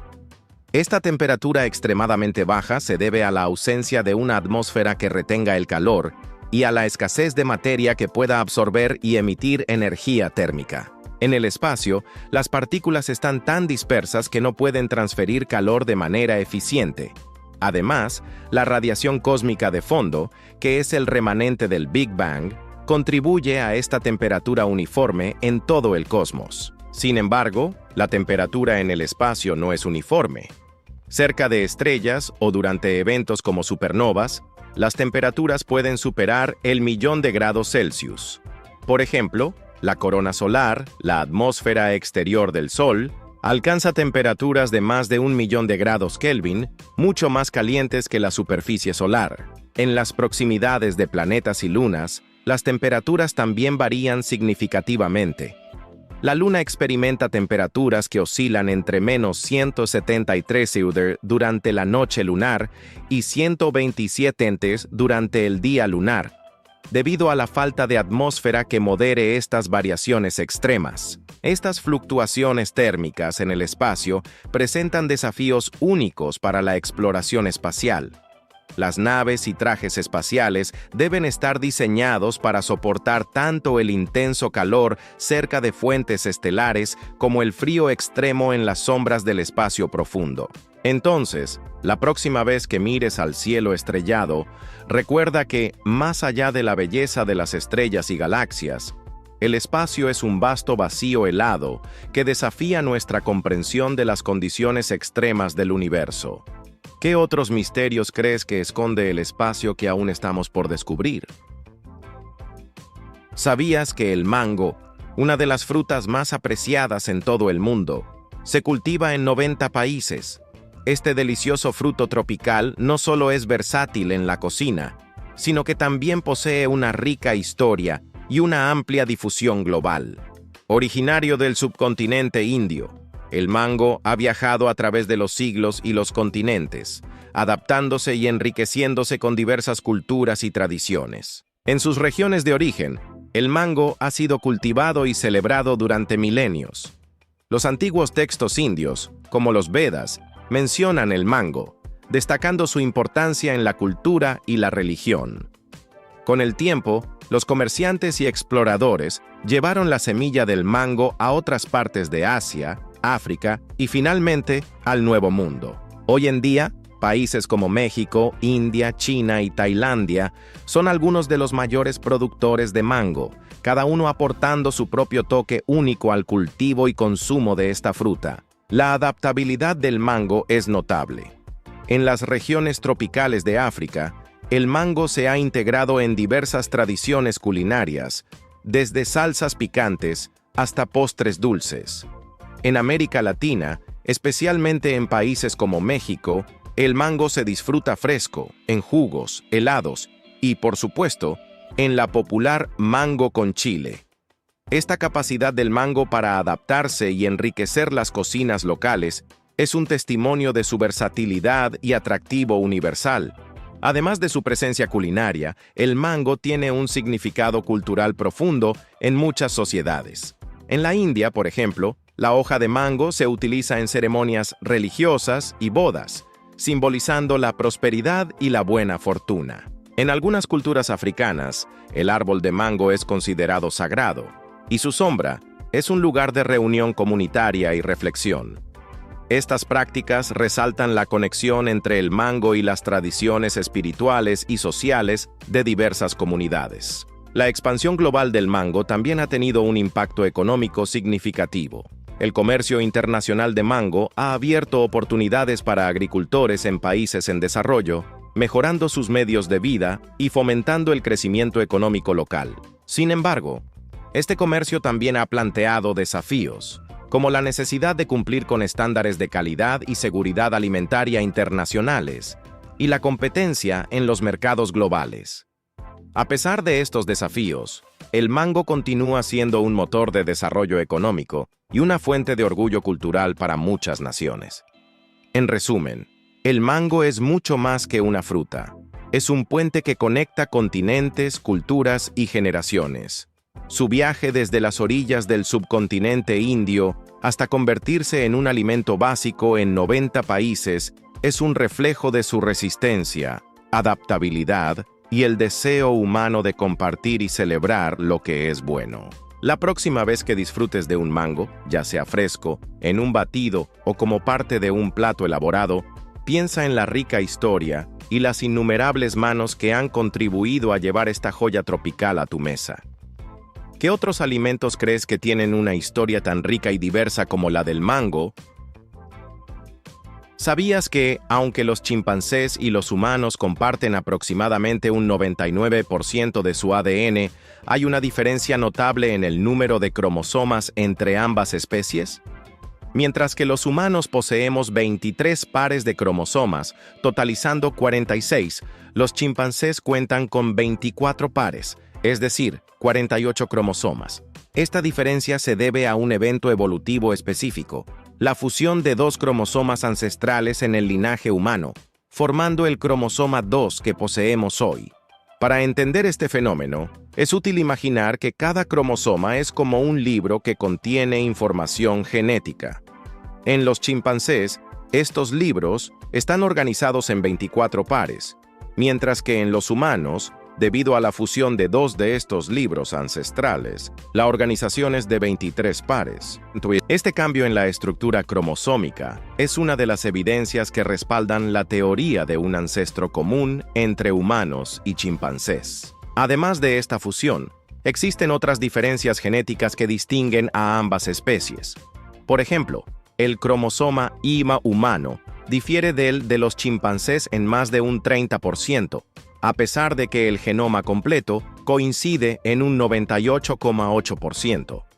Estas variaciones contribuyen a las diferencias físicas y cognitivas que observamos entre humanos y chimpancés. En resumen, la diferencia en el número de cromosomas entre chimpancés y humanos es el resultado de eventos evolutivos específicos, como la fusión de cromosomas, que han moldeado nuestras características distintivas a lo largo de millones de años. Este hecho nos invita a reflexionar sobre cómo pequeños cambios genéticos pueden tener un impacto significativo en la evolución y diversificación de las especies. ¿Qué otras similitudes y diferencias crees que podrían existir entre los humanos y nuestros parientes más cercanos en el reino animal?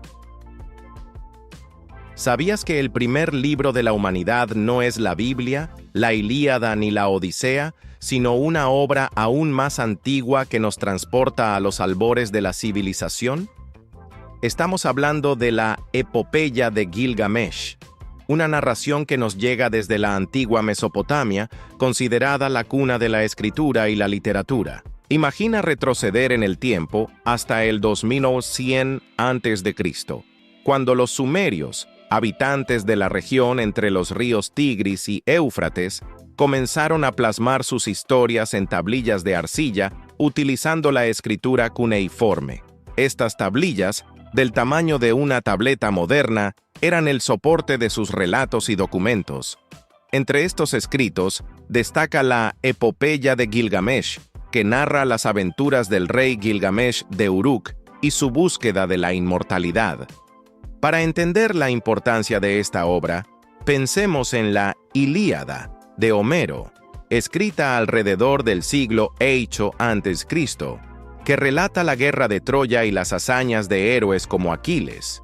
Mientras que la Ilíada es fundamental para la cultura griega, la Epopeya de Gilgamesh lo es para la mesopotámica, estableciendo arquetipos heroicos y explorando temas universales como la amistad, la muerte y la búsqueda del sentido de la vida. La historia de Gilgamesh y su amigo Enkidu nos muestra cómo, desde tiempos inmemoriales, la humanidad ha reflexionado sobre su propia existencia.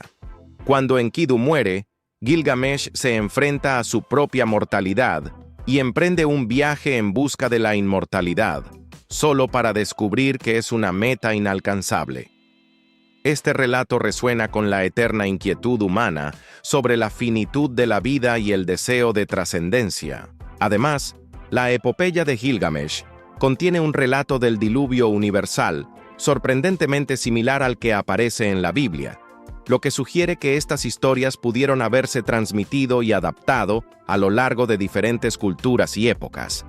Este paralelismo nos invita a reflexionar sobre cómo las narrativas se entrelazan y evolucionan en la historia humana. La conservación de esta obra es también fascinante. Las tablillas de arcilla cocida han perdurado milenios, permitiéndonos acceder a las voces de nuestros antepasados. Este método de preservación contrasta con los papiros egipcios, que, aunque más ligeros y manejables, son mucho más frágiles y susceptibles al paso del tiempo. La Epopeya de Gilgamesh no solo es una joya literaria por su antigüedad, sino también por su profundidad temática y su influencia en obras posteriores. Nos muestra que, aunque las civilizaciones cambien, las preguntas fundamentales sobre la vida, la muerte y la búsqueda de significado permanecen constantes.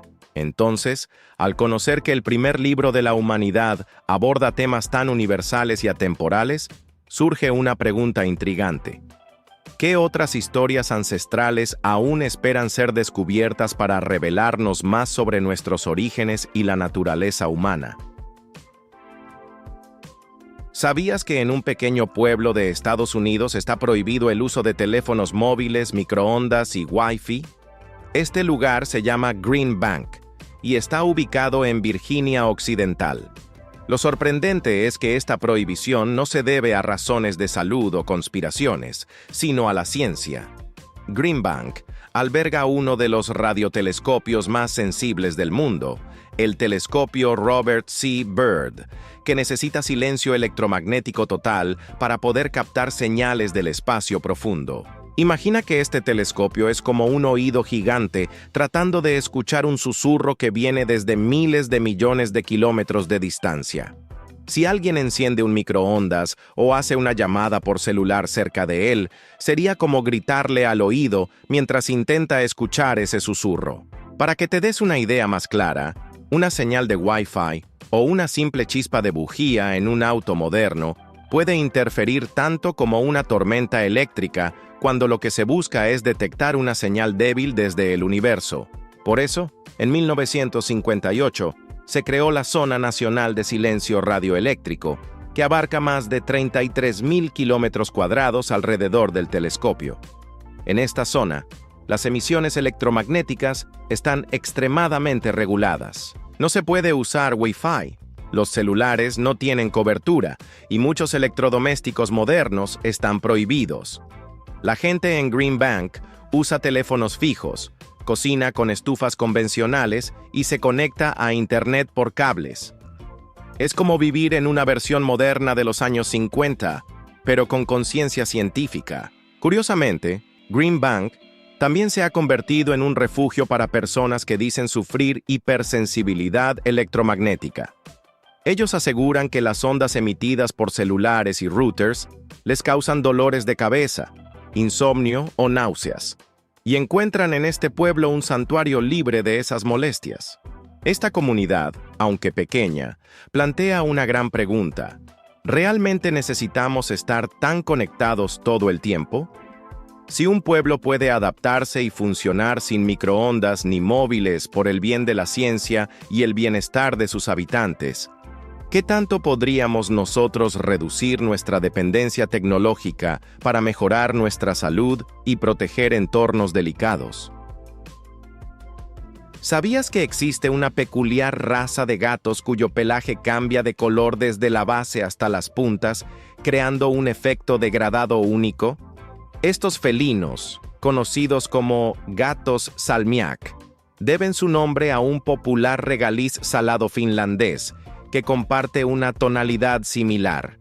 Imagina un gato con un pelaje que en la base es negro intenso y que a medida que avanza hacia las puntas se torna blanco puro. Este efecto es comparable al de un cabello teñido con la técnica ombre, donde el color se desvanece gradualmente de oscuro a claro. Este patrón es similar al de los gatos smoking, pero con la particularidad del degradado en el pelaje dorsal. La ciencia detrás de este fenómeno es fascinante. Investigadores que estudiaban este patrón de pelaje descubrieron que se debe a una mutación genética única. Al secuenciar el genoma de estos gatos, encontraron una alteración en el gen KIT, conocido por influir en diversos patrones de pelaje blanco en animales domésticos. En este caso, una porción significativa de la secuencia del gen KIT estaba ausente, lo que resultaba en el distintivo patrón de coloración del gato salmiak. Para comprender mejor, pensemos en otras especies donde las mutaciones genéticas afectan la apariencia.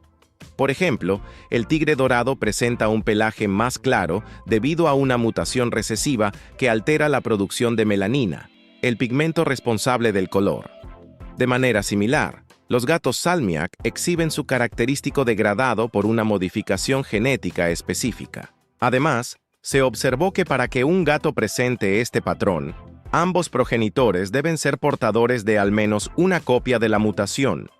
Esto significa que la herencia del pelaje salmiak sigue un patrón autosómico recesivo, similar a como ciertos rasgos en humanos, como el color de ojos azul, requieren que ambos padres transmitan el gen recesivo para que se manifieste en la descendencia. Este descubrimiento no solo enriquece nuestro conocimiento sobre la genética felina, sino que también destaca cómo pequeñas variaciones en el ADN pueden dar lugar a características físicas sorprendentes y únicas en los animales. Así como en los perros de la raza Lundehund, una mutación genética les otorga 6 dedos en lugar de 5, facilitando su habilidad para escalar terrenos rocosos. Entonces, al conocer la existencia de los gatos salmiak y la influencia de la genética en su apariencia, surge una pregunta intrigante. ¿Qué otros secretos genéticos aún esperan ser descubiertos en el reino animal que podrían revelar nuevas y sorprendentes características? ¿Sabías que algunas hembras de ciertas especies animales pueden reproducirse sin necesidad de un macho? Este fenómeno, conocido como partenogénesis, permite que una hembra dé origen a descendencia sin la intervención de un espermatozoide. Imagina que en una población de lagartos, las hembras son capaces de producir crías por sí solas. Esto ocurre en especies como las del género Aspidocelis, donde cada óvulo recibe un juego completo de cromosomas, permitiendo el desarrollo de un nuevo individuo sin fertilización. El dragón de Komodo, Varanus komodoensis, es otro ejemplo sorprendente. Aunque generalmente se reproducen sexualmente, en ausencia de machos, las hembras pueden recurrir a la partenogénesis para producir descendencia. La partenogénesis no se limita a reptiles. Se ha documentado en tiburones en cautiverio, donde hembras aisladas han dado a luz sin contacto previo con machos. Este mecanismo asegura la supervivencia de la especie en situaciones donde los machos están ausentes o son escasos. Para comprender mejor, comparemos la reproducción sexual con la partenogénesis. En la reproducción sexual, los gametos masculinos y femeninos, cada uno con un solo juego de cromosomas, haploides, se combinan para formar una célula con dos juegos de cromosomas, diploide. En la partenogénesis, el óvulo de la hembra se desarrolla sin fertilización, resultando en una descendencia que es genéticamente similar a la madre. Sin embargo, este tipo de reproducción tiene sus desventajas.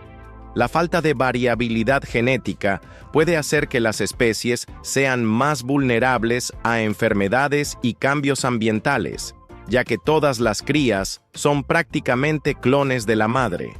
En contraste, la reproducción sexual mezcla el material genético de ambos progenitores, aumentando la diversidad y potencialmente la resiliencia de la población. La existencia de la partenogénesis plantea preguntas intrigantes sobre la adaptabilidad y evolución de las especies.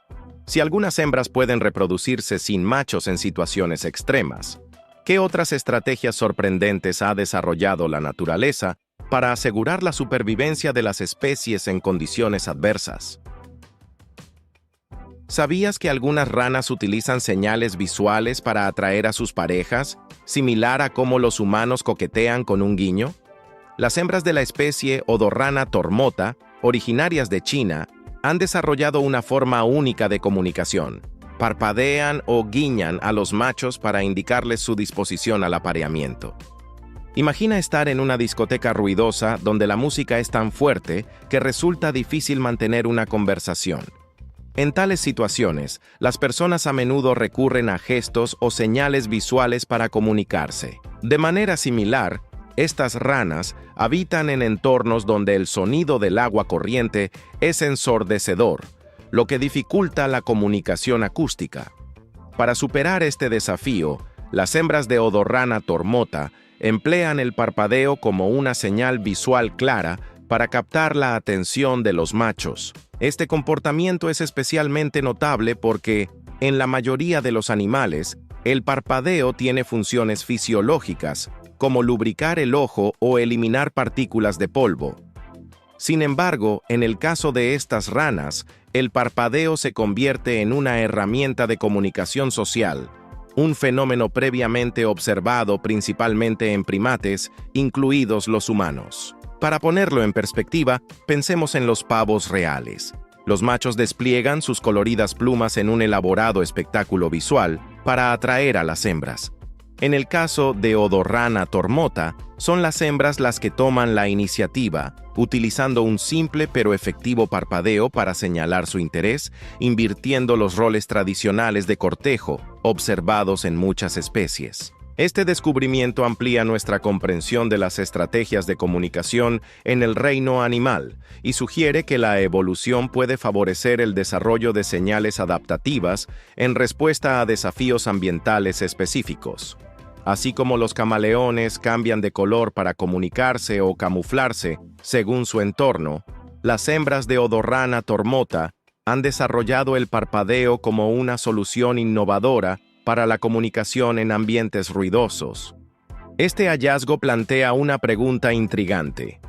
¿Qué otros comportamientos sorprendentes y aún desconocidos podrían estar utilizando las especies animales para comunicarse en sus respectivos hábitats? ¿Sabías que algunos pulpos machos, para evitar ser devorados por las hembras tras el apareamiento, utilizan una estrategia bastante inusual? Los pulpos de líneas azules, Apalochlaena fasciata, una especie pequeña pero altamente venenosa, han desarrollado una táctica única para garantizar su supervivencia después de la cópula. En el mundo animal, es común que las hembras sean más grandes y fuertes que los machos, y en algunas especies, como ciertas arañas y mantis, las hembras devoran a los machos después del apareamiento.